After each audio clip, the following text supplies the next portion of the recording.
आदाब, मैं हूं मुमताज आलम रिजवी और मैं बात करूंगा ईरान की और इजराइल की। जी हां, बात हो रही थी कि इजराइल ग्रेटर इजराइल बनने जा रहा है। बार बार नक्शा पेश किया जा रहा था, बड़ी कोशिशें की जा रही है और अब भी कोशिश की जा रही है, ऐसा नहीं है कि कोशिश नहीं हो रही। लेकिन दूसरी तरफ अब यह खबर फैल रही है कि इजराइल तो बात ही करता रहा लेकिन ग्रेटर ईरान बन गया। यानी ईरान जो है वो ग्रेटर ईरान बन गया, ईरान जो है वो मिडिल ईस्ट का लीडर बन गया। अब ये बात क्यों कही जा रही है, इसकी वजह क्या है? क्या वाकई इस वक्त मिडिल ईस्ट का जो सेंटर पावर है वो ईरान हो गया है? क्या मिडिल ईस्ट के सबसे बड़े लीडर, सबसे ताकतवर और मजबूत लीडर क्या आयतुल्लाह सैयद अली खामनाई हो गए? इसकी चर्चा क्यों इतनी हो रही है, वजह क्या है, ये बहुत इंपॉर्टेंट है और इसी पर मैं बात करूंगा। और आहिस्ता आहिस्ता बेंजामिन नेतन्याहू आलमी सतह पर सिकड़ गए। भले ही उन्होंने गाजा में मजलूम और बेगुनाह लोगों का कत्ल किया, इसमें दो राय नहीं है। काफी हद तक वो गाजा पर काबिज होने की भी बात कर रहे हैं। हालांकि हमास टक्कर दे रहा है, हमास किस तरह से मार रहा है जमीनी सतह पर, अभी पूरे टैंकर को उड़ा दिया, बड़े पैमाने पे आईडीएफ के जवानों को यरगमाल बना लिया, फिर से बंदी बना लिया, तमाम रिपोर्टें आ रही। हूती उधर किस तरह से हमले कर रहा है आप सब जानते हैं, और अब इजरायली के लोग भी मारे जा रहे हैं, वो भी खबर आम हो रही। भले ही इसको इजराइल छुपा रहा हो, लेकिन सब जानते हैं कि इजराइल का जो एयर डिफेंस सिस्टम था वो सब नाकारा साबित हो रहा है।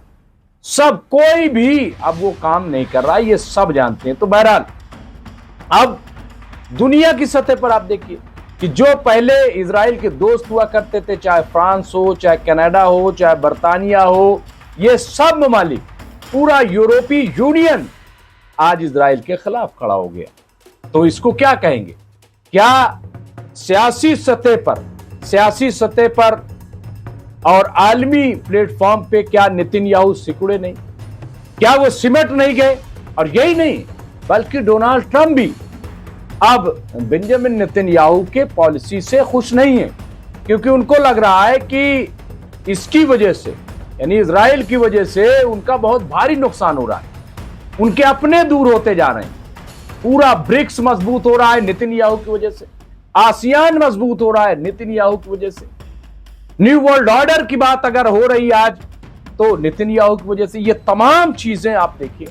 और दूसरी तरफ देखिए, एक तरफ तो यह नेतन्याहू की तस्वीर है और दूसरी तरफ आप देखिए कि खामनाई साहब, सैयद अली खामनाई, आज आप देखिए चीन ईरान के साथ, रूस ईरान के साथ, सऊदी अरब की दोस्ती ईरान के साथ, अभी टर्की से भी बातचीत हुई, वो आप देख लीजिए। और अमेरिका भी अब ईरान से जंग नहीं चाहता, सबसे इंपॉर्टेंट बात ये। और तमाम यूरोपीय मुल्क वो भी ईरान से जंग नहीं चाहते।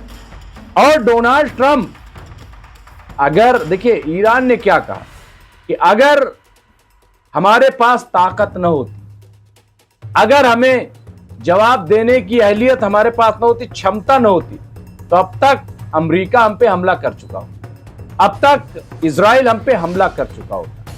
लेकिन ये जानते हैं कि ईरान इस वक्त किस ताकत में, किस पोजीशन में। तो इसी पर मैं बात करूंगा। तो आप देखिए कि एक तरफ खामनाई साहब की ताकत देखिए कि आलमी प्लेटफॉर्म पे आज ईरान का लोहा जो है वो दुनिया मान रही है, और दूसरी तरफ जो बहुत ज्यादा अपने आप को ताकतवर समझते थे नेतन्याहू, और उनको लग रहा है कि बच्चों को मार करके वो बहुत बड़े ताकत, कुछ नहीं।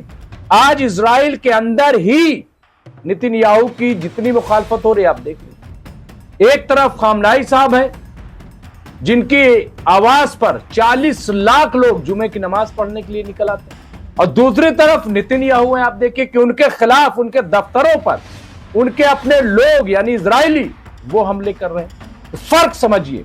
हालांकि नेतन्याहू को लग रहा है कि वो बहुत बड़ा काम कर रहे हैं कि गाजा को खाली करा रहे हैं, फिलिस्तीन को खाली करा रहे हैं, जो मुमकिन नहीं है, मुमकिन ही नहीं। और इस बात को अमेरिका भी समझ रहा है, इसीलिए बार बार वो नेतन्याहू को रोक रहे हैं। अब आप देखिए कि यहां पूरा, आप देखिए पहली चीज देखिए जो मैंने कहा कि कैसे कैसे ईरान जो है वो मिडिल ईस्ट में एक मजबूत लीडरशिप लेकर के उभरा है।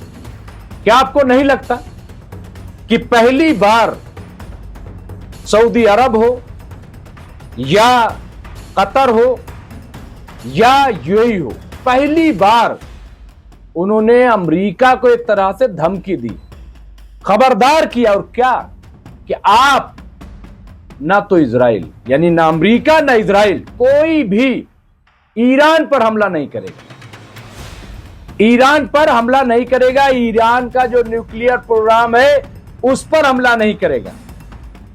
हमला करने की बजाय आप न्यूक्लियर प्रोग्राम पर नए सिरे से कोई पॉलिसी बनाएं, मैकेनिज्म बनाएं और उस पर बातचीत करें और दोनों करीब आए। ये पहली बार आप देखिए, ये कोई मामूली बात नहीं है।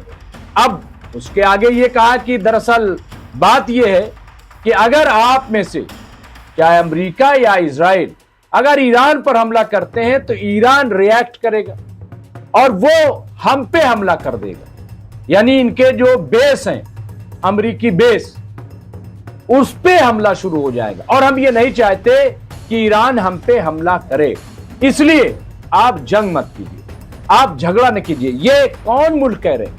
ये वो मुल्क कह रहे हैं कि जहां अभी अमेरिकी सदर डोनाल्ड ट्रंप आए थे, वो सऊदी गए थे अपने मिडिल ईस्ट के 3 रोजा दौरे पे, वो कतर गए थे और वो यूएई गए थे और बहुत बड़ा ट्रिलियन में बिलियन में सौदा करके गए, बहुत बड़ा सौदा।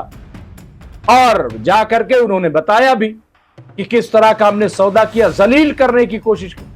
लेकिन अब इन तीनों मुल्कों ने जो बात कही है, अच्छा सबसे अहम बात देखिए आप, चाहे ये ईरान की हिकमत अमली कह लीजिए या इसको स्ट्रेटेजी कह लीजिए, जो भी आप नाम दे लीजिए, और ये इस तरह के उसमें आप देखिए कि ईरान कामयाब नजर आ रहा है। ईरान जो है वो इस तरह कामयाब हुआ कि इस 20 महीने की जंग में सऊदी अरब ने कहा कि हम अपना बेस नहीं देंगे जंग के लिए, यूएई ने कहा कि हम अपना बेस नहीं देंगे, कतर ने कहा कि हम अपना बेस नहीं देंगे। और यही वजह है कि चाहते हुए भी ना तो इजराइल हमला कर सका और ना ही अमेरिका। एक बार कोशिश की और जवाब भी उनको मिला। 100 जो है इन्होंने जो जंगी तैयारे भेजे, कोशिश की, लेकिन वहां पे एयर डिफेंस है वो डिफेंस कर लिया गया, वापस सबको लौटना पड़ा। ईरान का कुछ नहीं बिगड़ा। अब ईरान कह रहा है कि इसका जवाब देने का इख्तियार हमारे पास है, कभी भी हम जवाब दे सकते हैं, ये ईरान कह रहा है। तो मैं जो बात कर रहा हूं कि फिर जब ईरान ने इजराइल पर अटैक किया था रद्द अमल के तौर पे, जवाब के तौर पे, तो जॉर्डन ने इंटरसेप्ट किया था, जॉर्डन की सरजमीन से इंटरसेप्ट किया गया। इस पर जब ईरान ने नाराजगी जाहिर की तो जॉर्डन ने माफी मांगी कि हमसे गलती हो गई और आइंदा ऐसा नहीं होगा। तो आप ये देखिए कि एक तरफ पूरा ये पहली बार हुआ कि 3 बड़े मुल्क मिडिल ईस्ट के वो ईरान के साथ जैसे भी हो, लेकिन वो खड़े नजर आ रहे हैं, वो इजाजत नहीं दे रहे हैं। तो आप इसको क्या मानेंगे? दूसरी चीज ये कि ईरान ने जो अपने, आप देखिए कि जो बड़े कमांडर हैं, जो ट्रिपल सुलेमानी को लॉन्च किया, अब यहां पे तीनों जो बड़े कमांडर उनको सामने वो लाके उन्होंने खामनाई सामने खड़ा कर दिया और तीनों आबार पार की जंग के लिए बिल्कुल ऐलान कर रहे हैं। तो कह रहे हैं कि इजराइल ने थोड़ी सी भी हरकत की तो ट्रिगर पर उंगली है हमारी, ईरान का पता नहीं चलेगा। अच्छा, वो ईरान यूं ही नहीं कर रहा, जो जमीन में मिसाइल उनके फिट हैं, और ईरान ने कहा कि 400 सेकंड लगेंगे, 400 सेकंड में इजराइल का पता नहीं चलेगा कि इजराइल कहां से कहां पहुंच गया। तो ये आप देखिए, और वहां पे सबसे जो बड़े वहां पे IRGC के जो कमांडर हैं, मेजर जनरल मुसवी, वो गरज रहे हैं, वो कह रहे हैं सिर्फ खामनाई साहब की इजाजत देने की बात है, उसके बाद मैं सबक सिखा दूंगा और इजराइल को जहन्नम बना दूंगा। ये कौन कह रहा है? ये आप देखिए कि ये ईरान बोल रहा है और ईरान यूं ही नहीं बोल रहा है। तो ये आप देखिए क्या है, ये ताकत है। और इस चीज को सऊदी भी समझ रहा है, इस चीज को यूएई भी समझ रहा है, कतर भी समझ रहा है। तो ये बहुत इंपॉर्टेंट है और यही वजह है, आप देखिए कि अब जो है एक बहुत बड़ा चेंज अमेरिका चाहता है, चेंज बदलाव अमेरिका चाहता है और अमेरिका चाहता है कि हम ईरान से दोस्ती करें। एलन मस्क ने क्यों छोड़ा डोनाल्ड ट्रंप का साथ? वो इसीलिए कि बात यही तय हुई थी कि ईरान से दोस्ती करेंगे, लेकिन ट्रंप जो है क्या है, उस पर दुश्मनी जंग थोपने जा रहे थे। एलन मस्क अलग हो गए क्योंकि वो ताजिर हैं, वो इस तरह की बेवकूफी के बात नहीं कर सकते। तो अब इसलिए लग रहा है कि बहुत सारी चीजें आ रही हैं। मैं इस पे फिर मैं इस पे और बात करूंगा। तो इस वक्त जो है, जो एयर डिफेंस सिस्टम ईरान ने डेवलप किया है वो कमाल का है, वो कमाल का है और वो पूरा एक्टिव कर दिया ईरान ने। और ईरान को पता है कि अगर इन्होंने गलती की और अगर इजराइल ने गलती की तो उसका जवाब किस तरह से देना है। तो और दूसरा ये कि आप देखिए बार बार अभी ऑस्ट्रिया ने वो ये कहा कि साहब ईरान ने जो है वो न्यूक्लियर परमाणु बम बना लिया, न्यूक्लियर बम बना लिया। अब ईरान ने उनसे जवाब पुटअप किया है, उनकी एजेंसी से कि कैसे आप कह सकते हो। तो यहां ईरान फूक फूक के कदम रख रहा है, ईरान ताकतवर भी हो रहा है। तो ये ऐसी चीजें सामने आ रही हैं जो ईरान को बहुत स्ट्रांग कर रही हैं, जो ईरान को बहुत ताकतवर कर रही हैं। और मुझे लग रहा है अभी और बहुत सारी चीजें हैं जो मैं अगले एपिसोड में आपको बताऊंगा, लेकिन इस वक्त ऐसा लग रहा है कि ईरान जो है एक मजबूत लीडर के तौर पर, ईरान जो है वो ग्रेटर ईरान के तौर पर उभर रहा है। वहां ड्रोन जो है वो अल्टीमेट ड्रोन है। ये तमाम ऐसी चीजें हैं, लिहाजा मैं फिर आपकी खिदमत में आऊंगा। लेकिन इस वक्त ऐसा लग रहा है कि ईरान जो है वो उससे सिवाय दोस्ती के, और इस पे हो सकता है 2-1 दिन में फैसला भी हो जाए। मैं फिर इस पर बात करूंगा। हमें दीजिए इजाजत, देखते रहे एमएमसी न्यूज इंडिया। बहुत बहुत शुक्रिया।